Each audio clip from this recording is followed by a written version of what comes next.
you mentioned "Wake Me Up," and you said the version we kind of all know today is different than the one, the original version. How did that whole thing happen? Maybe you can tell us the story of that whole. Oh, sure, song. Yeah. A lot of my fans think it's strange that I would do a dance song, but I think so. Historically, like my progression has included a whole lot of different genres, and so for me it was no problem. When I got the phone call, Avicii was looking for a soul artist to sing on his album, and he asked Mike Shinoda, who he was working with in a session, if he knew anybody, and Mike suggested you should call Aloe Blacc. Like that's a soul artist to sing on your album. So Avicii contacted me, and we went to the studio to record a couple of songs. One song was written by Mac Davis, who was a very accomplished songwriter, used to write for Elvis Presley and others. And another song we just kind of wrote at the moment in the studio. And so that gave me a real understanding about how Avicii works, and he got an understanding about how I work. And a couple weeks later, he was in the studio with Mike Einziger from Incubus. And Mike had come up with a nice guitar chord progression that they felt was something to build on. And they were supposed to end their session, because Avicii had a session with me to finish some other things. But Mike said, nah, just invite Aloe to the studio and we'll finish this one. So I came to the studio with this idea in mind, like the strongest song idea that I could bring to them. I don't remember the melody I had on the airplane, but I at least wrote down the lyrics. And this is something that I think is profound enough to bring to these two guys who I feel like are respected artists in their particular industry and genres. So I don't want to go to a studio session empty-handed. And I got to the session, and I'm sitting with Mike, and Avicii was like in the corner as Mike was on the guitar, and I just told him, what do you think of this? And he played the guitar, and I started singing a melody to what he was playing, right? Because for me, like almost any chord structure it's like a doorway to melody. And for some reason, I fall through that doorway with melodies, and then the melodies suggest words. But this time I already have the words. So that was half the battle. And I sang to him, "Wake me up when it's all over, when I'm wiser and I'm older." And he said, "That's great, that's fantastic." I said, "But I'm not sure about this other line. All this time I was finding myself. I didn't know I was lost." And he goes, "That's perfect. Like, just put it together. That's a great chorus." So I put it together, and that was the basic beginning of the song. I continued to finish writing the lyrics while Mike was recording his guitar into Pro Tools. So he's there recording his guitar into Pro Tools. I'm finishing the lyrics, and then all of a sudden, as soon as he was done recording, I was also done with my lyrics.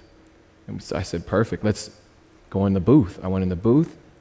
I recorded the lyrics to what he had put into Pro Tools. And I did a bunch of different takes, and Avicii was like, "Okay, Aloe, I really like take number 3. Why don't you do that one again? Or I really like take number 7. There was something you did at the end. I want you to do that again." So it was really a nice collaborative effort, and we gave that acoustic recording to Avicii, and he made a fantastic dance hit out of it. Yeah. So I always appreciated that acoustic recording, because when I drove home listening to that CD before Avicii made his mix of it, I felt like it was a powerful song. I felt like I was doing something that would make my heroes smile. I felt like that. I didn't know if it would make them smile. I didn't know if it would make anybody else in the world smile. But when I'm making songs, I know if I feel good, that's all that matters. So it actually wasn't your intention to make a like a dance hit at first. It's not my intention to make a dance hit. It's my intention to make an amazing song. We can remix it any way. We can do a salsa mix. We can do a reggae mix, which Avicii's done. We can do a broken beat mix or a house mix. And in this case, an acoustic song became a house mix. And that was the vehicle for the world to become aware of this song. Any other way, I don't know if it would have had that kind of presence. You know? What does "Wake Me Up" mean? I mean, what do we need to be waking up from, into what? What are we waking up to? Well, there are so many issues. But for me, the most important thing is harmony. We need to be woken up to be a more harmonious and loving people. And I know we all feel like we are. I feel like I am. But I feel like there are others who may be just a bit mistaken about how loving and harmonious they are. Namely, world leaders who are oppressing their people.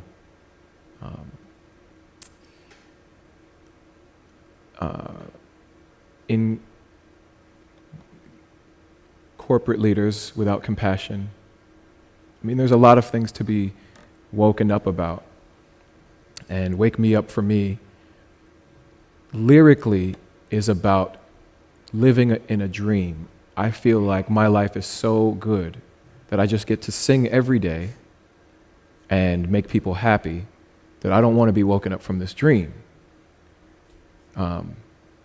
But in a lot of ways, you can interpret a song in many different ways. And I chose visually to interpret it with, in my video, the struggle of immigrants in the United States specifically, but I know immigration is an issue around the world. You know, North Africans moving across the Mediterranean, Cubans moving in the Caribbean to Florida. It's happening everywhere. So I feel like regardless of what my interpretation is, there are many ways for us to see it. Yeah, I mean, for me, it's all about waking up to ourselves, you know, starting with yourself and then kind of taking it to your neighbor, your friend, your family, and then from there, hopefully trying to make a change. I think, is that kind of, do you want to start kind of a change, or I don't want to say revolution, but do you want to affect people like that? Yeah, I mean, revolution's not a bad word, right, but it's not necessarily the word I would use. What I would like to do is just suggest that you could be a little bit more harmonious and loving. Here's one way. How do we do that, Aloe? How do we be more loving and more harmonious? Well, let's say you take the opportunity to choose a fair trade product from the store rather than something that doesn't have a fair trade symbol on it. Because you know, if it's fair trade, at the very least, somebody's doing some work to identify in the supply chain that there's no slavery, that there's no abuse, that there's no issues in terms of the way that the product was made and delivered. I think that's one act that you can take to be more harmonious. Just one simple act. But it's definitely not easy, and you know, the marketplace doesn't make it easy for us to be fair to the rest of the world.